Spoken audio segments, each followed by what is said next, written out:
communicating over the internet, networks, etc. What we looked at last time was the data input stream, and what we were able to do there was pass a whole string message. And data types, we could pass integers, we could pass strings, we could pass floats, all the data types of Java we could pass.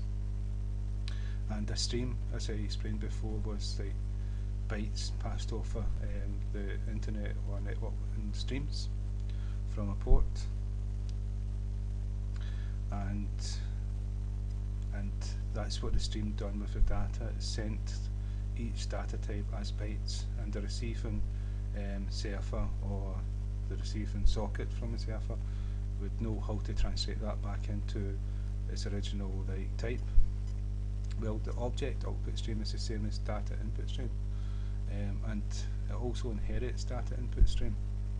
And what it does is it allows you to send objects, and so you can create a class as a prototype, create an instance of that class, and send the whole class over the internet to another computer, or in an internet to another computer, and that computer can do something with that program. So a class can be a whole program. It can be like a whole set of classes all grouped together, and you can send programs for someone to use. And so that's what I'm going to show you. But there's a difference between the data input stream, the print stream, and the buffered reader. I'll show you this one. Remember, the first one we done was the buffered reader and input stream reader and system in. Now the difference from these is we didn't have to implement any classes, but with the object input stream, you've got to implement, if we go to the socket, implement serializable. And what that's doing is we're serializing an object into data streams, so it gets sent on a series. And so what you need to do is you need to implement that. We've implemented it with that one, but we never implemented it here. So maybe you don't actually need to implement, but as far as I know you do. So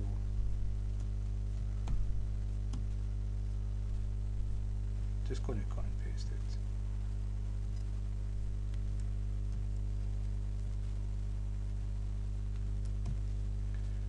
So that's us implemented it.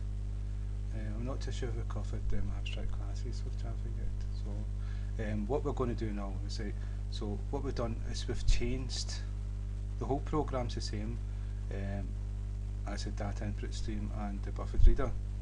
Now, but we change the data input stream to object input stream.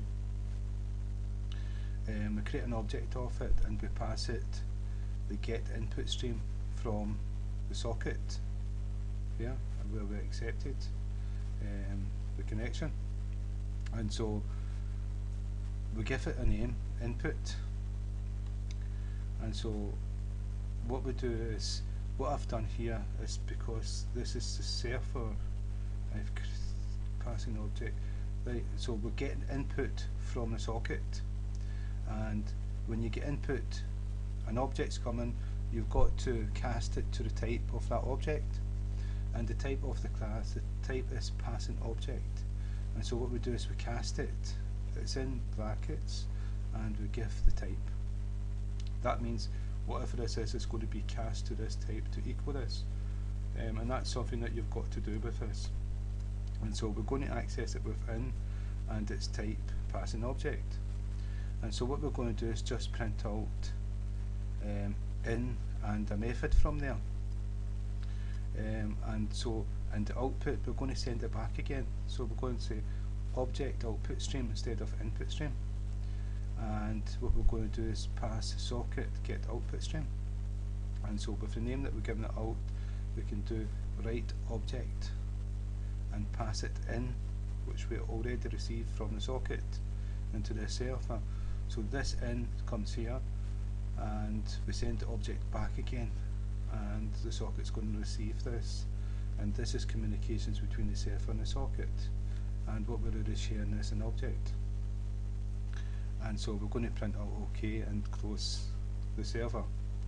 And so what I'll show you here is this is one of the difference. Out dot write, and so with the data input stream for a string we use the write UTF, and you can use any one of the data types, but the difference here we used write object with writing an object, and we also use a read object, and it takes an object as an argument. That's what we've done here.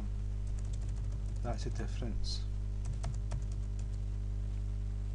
And so that's the server part done. So we know that we're going to receive this class that we created to send, and in this class, alright, so we've already done, we've already done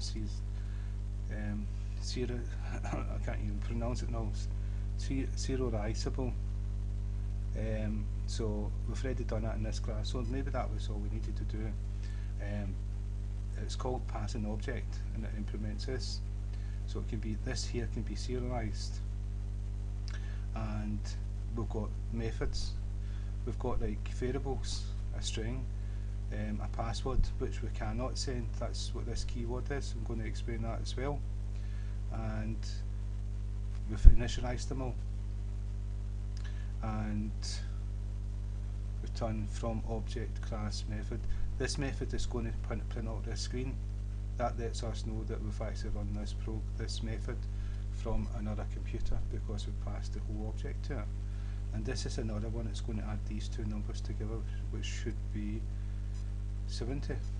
Yeah, and so it will return 70. So it should be able to return this. So in the socket, we've created an instance of this object, and we called it po, because we just can call it what we want. This always the same as before, so look at the other tutorials. Object output stream is we've changed the data output stream to object output stream, so we can send an object. I've used print stream. I think we can get away with not using print stream if we go to server. We didn't use print stream, so the print stream you can get away with. This is all about getting to know your streams and how you can use them, and so that's why I'm giving you different streams, so that you've got a better idea of what you can do with these, because they're very powerful. And then we'll get output stream to send to the server, and what we're going to send is dot write object again, and PO is the instance of this class we're sending. So it's going to get the whole object apart from this one here, because it's transient. This protects it from you don't want someone else to get your password or someone else's password, so if you make them transit and serialized and sent across a network, the password will not be sent, will not be accessed. So that's a good part of it.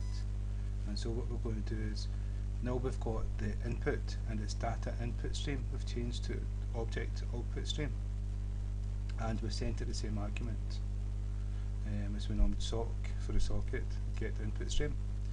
And because we're receiving from the server the object that we sent here, it's coming back again. We cast it to the type, that's in the brackets, input read object equals in, we called it in again, and it's of type that, and we print out in message, we can type out anything we want. And so what we're going to do, we're going to run a program to see if it works. I've already done this, it does work, so but I'm going to show you. So that's us running the server first, then we're going to run the socket, and this came from the server, from object. That was the message. That was the message. It was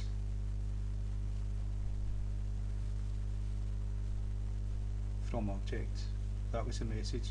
This is what we sent back from the server. We sent this object to the server, and we sent this object message back. Okay, so that's what we've got here, input.message. This is from the object that was sent to the server. And so if I can make this big again, and we go to the server part, hope this is not taking too long. And so the server received the object, and we ran the from the method, which gives you the string from passing object class method print object.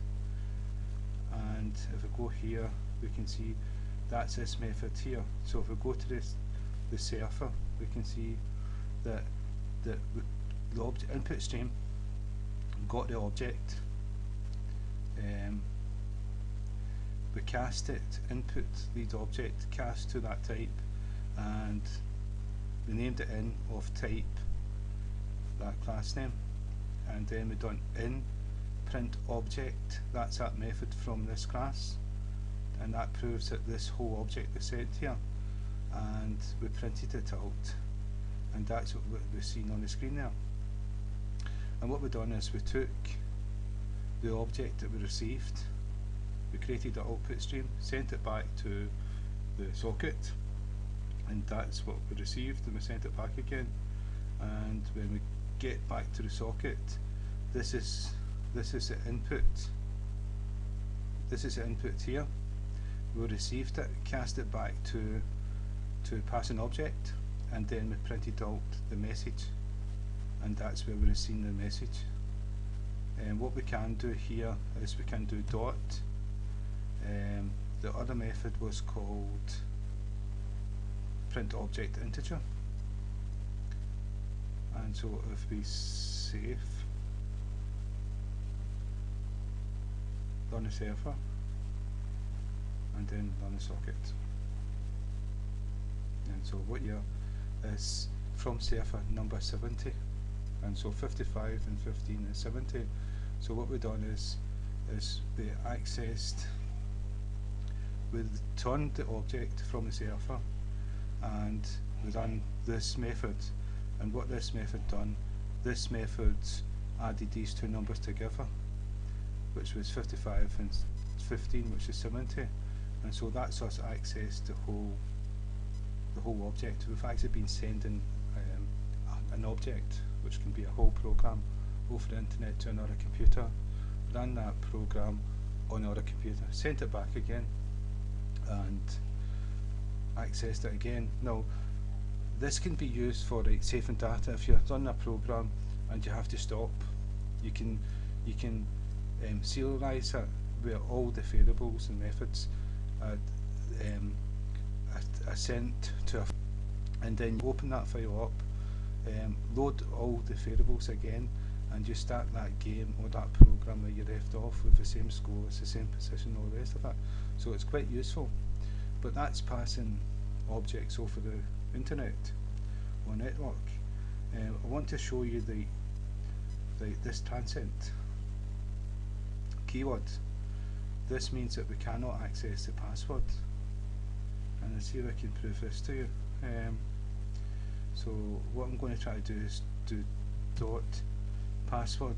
We can see it, but I don't think we can actually use it. So let's find out.